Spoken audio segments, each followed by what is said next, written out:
Hey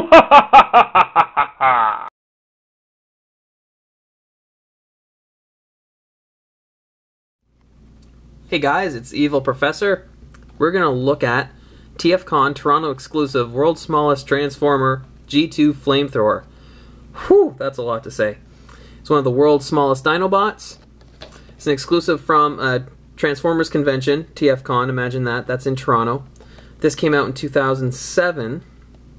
Take a quick look at the box here. We've got a picture of the Triceratops and the robot mode. And on the back, a picture of the Dinobots having a go at the Constructicons, it looks like. And then we've got Flamethrower plus his capability index, so his stats of how strong and how angry he is. Another look. And this top panel here, it flips open. Oh, we won't be able to see all that in one shot. There's the figure itself. And up top, it's almost like a little advertisement if I move the camera.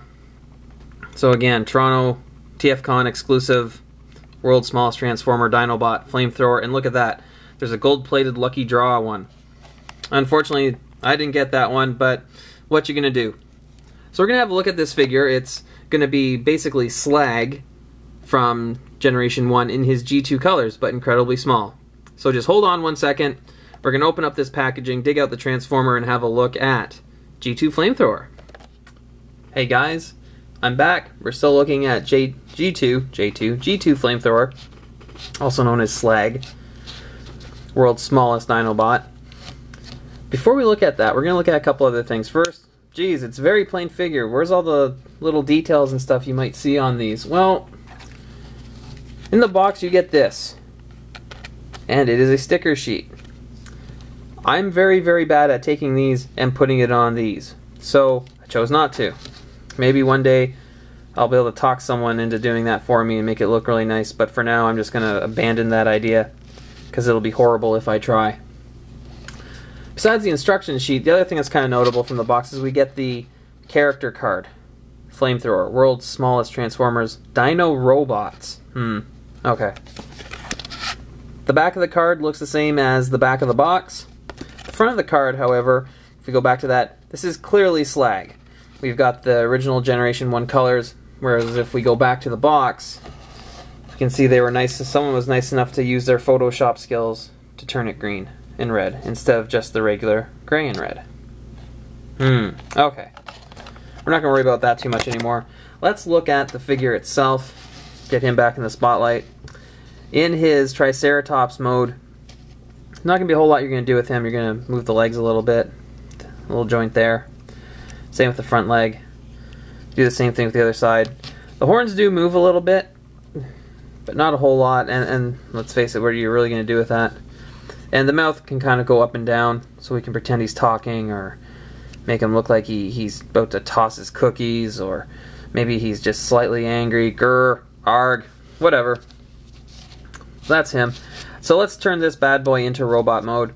So what we're going to do first, we're going to open up the sides. I want to say this transforms like the original Generation 1 Slag, but honestly I don't know, because I never had one. So we're going to pop up the sides there, loosen up the tail. We're going to pull apart the legs here, kind of at the same time pull the legs down, pop the tail back. There we go, he's standing. Sorry, got flipping the dinosaur legs on the side there. We're going to take the mouth from the Triceratops, fold that down to reveal Flamethrower's head. We're almost done. You notice he doesn't have any hands. Oh no! We're going to grab the hands. Very small. Can we see how small that is, or how big that is? Yeah. Vacuum cleaner's gonna love that. We're gonna pop them in here. Now he's got his hands. And hey, we've got Flamethrower in robot mode. In terms of articulation, you're not gonna see too much.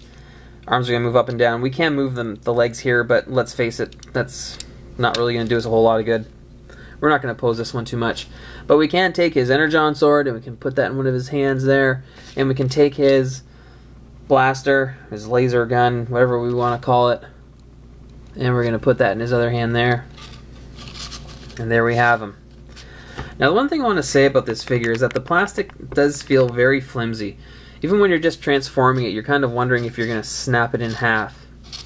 In terms of scale, how tall is that? I don't know, maybe a couple inches. Maybe something that's a little more relevant for people if we look at Spy Changer, which is a little bit bigger than a Minicon. So just about the same size. Get rid of him now.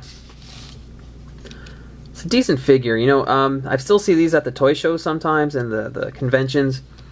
How much that would be going for now, I don't know. How much he cost originally, I don't know.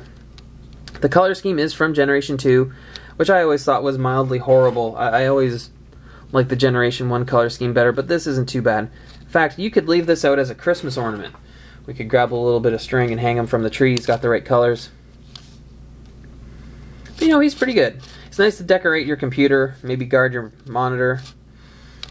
But altogether, not a bad figure. If you see him, he'd be worth picking up. If you're a Dinobot completionist, definitely worth getting.